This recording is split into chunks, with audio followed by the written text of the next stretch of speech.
1월 14일 새벽기도회를 시작하겠습니다. 다 함께 사도신경으로 신앙 고백드립니다. 나는 전능하신 아버지 하나님, 천지의 창조주를 믿습니다. 나는 그의 유일하신 아들, 우리 주 예수 그리스도를 믿습니다. 그는 성령으로 잉태되어 동정녀 마리아에게서 나시고 본디오 빌라도에게 고난을 받아 십자가에 못 박혀 죽으시고 장사된 지 사흘 만에 죽은 자 가운데서 다시 살아나셨으며 하늘에 오르시어 전능하신 아버지 하나님 우편에 앉아 계시다가 거기로부터 살아있는 자와 죽은 자를 심판하러 오십니다. 나는 성령을 믿으며 거룩한 공교회와 성도의 교제와 죄를 용서받는 것과 몸의 부활과 영생을 믿습니다. 아멘.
오늘 하나님께서 우리에게 주시는 말씀은 누가복음 5장 27절에서 39절까지 말씀입니다.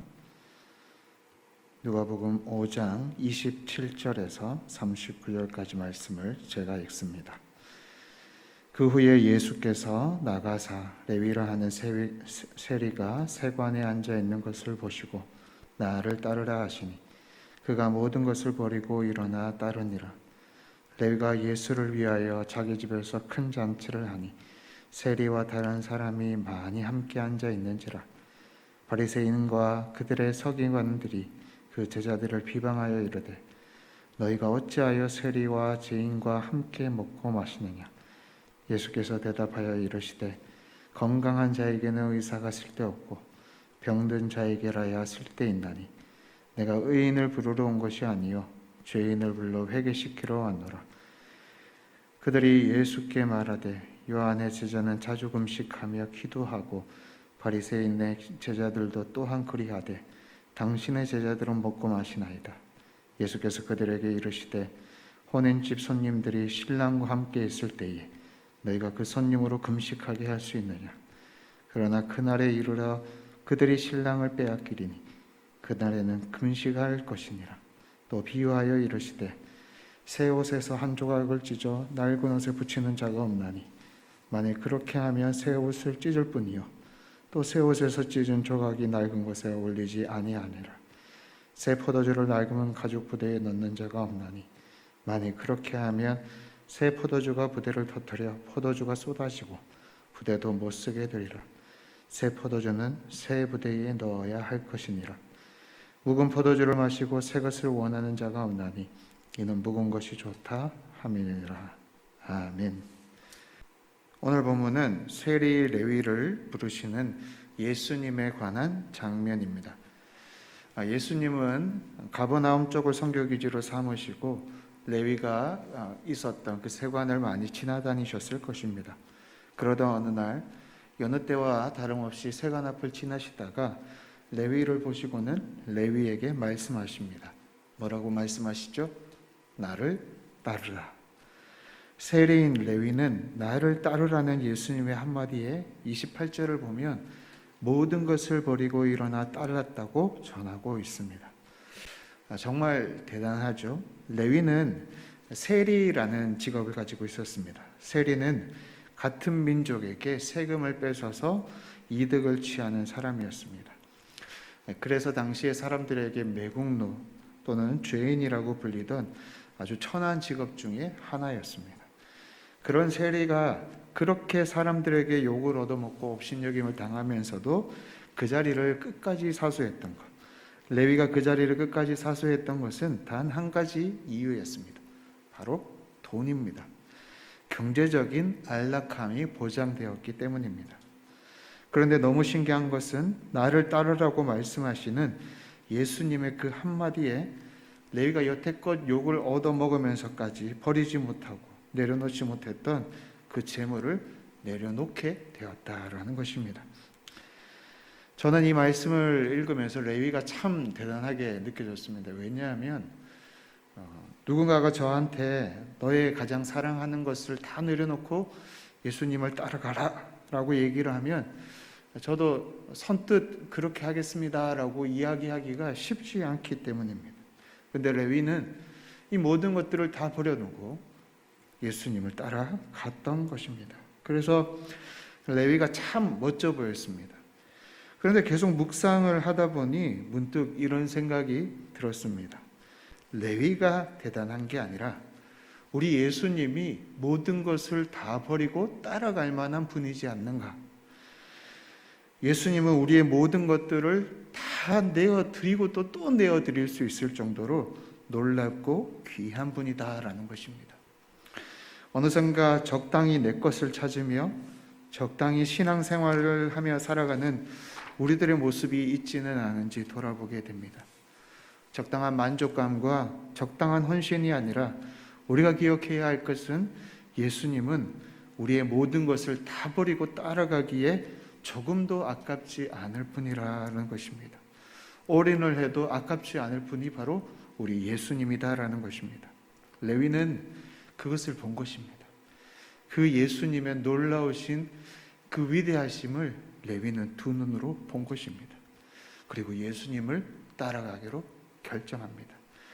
이제 예수님을 따라가기로 결정하고 새로운 인생을 살기로 결정할 레위는 큰 잔치를 열어서 그 새로운 인생을 시작할 수 있도록 도와주신 예수님과 잔치에 참여를 합니다.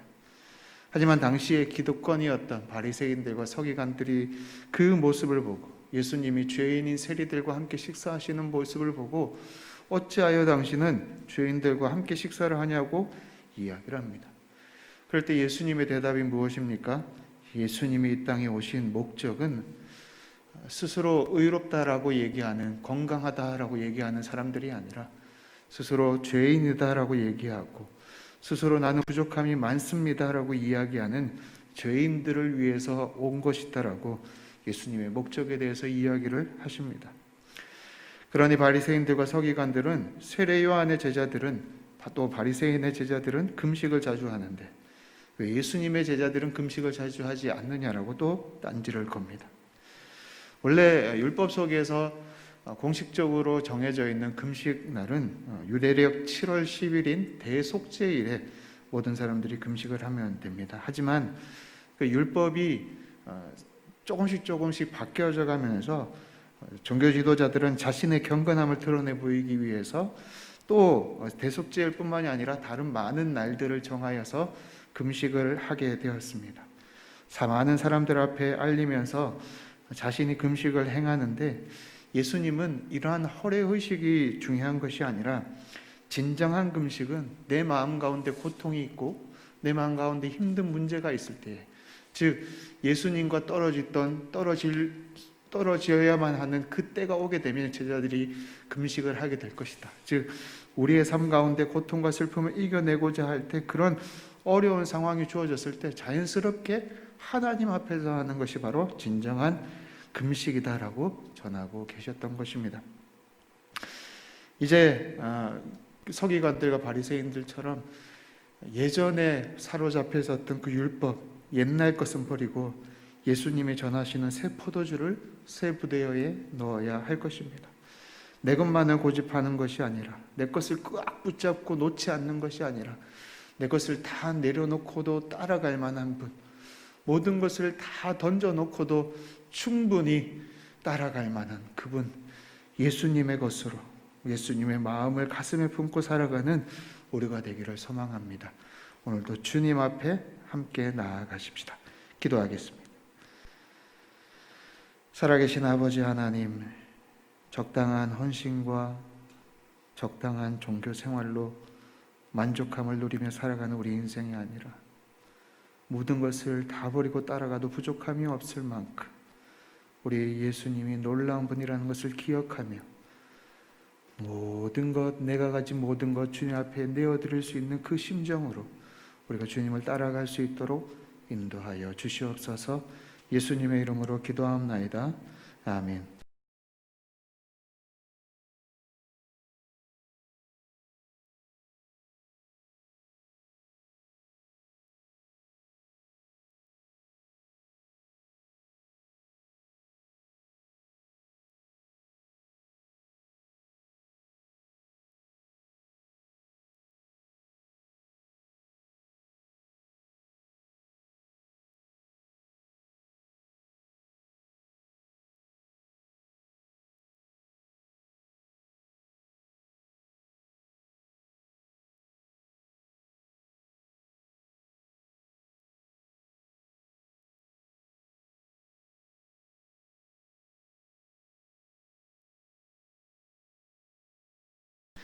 하늘에 계신 우리 아버지, 아버지의 이름을 거룩하게 하시며 아버지의 나라가 오게 하시며 아버지의 뜻이 하늘에서와 같이 땅에서도 이루어지게 하소서.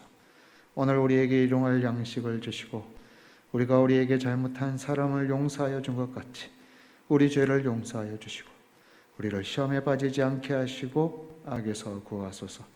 나라와 권능과 영광이 영원히 아버지의 것입니다. 아멘.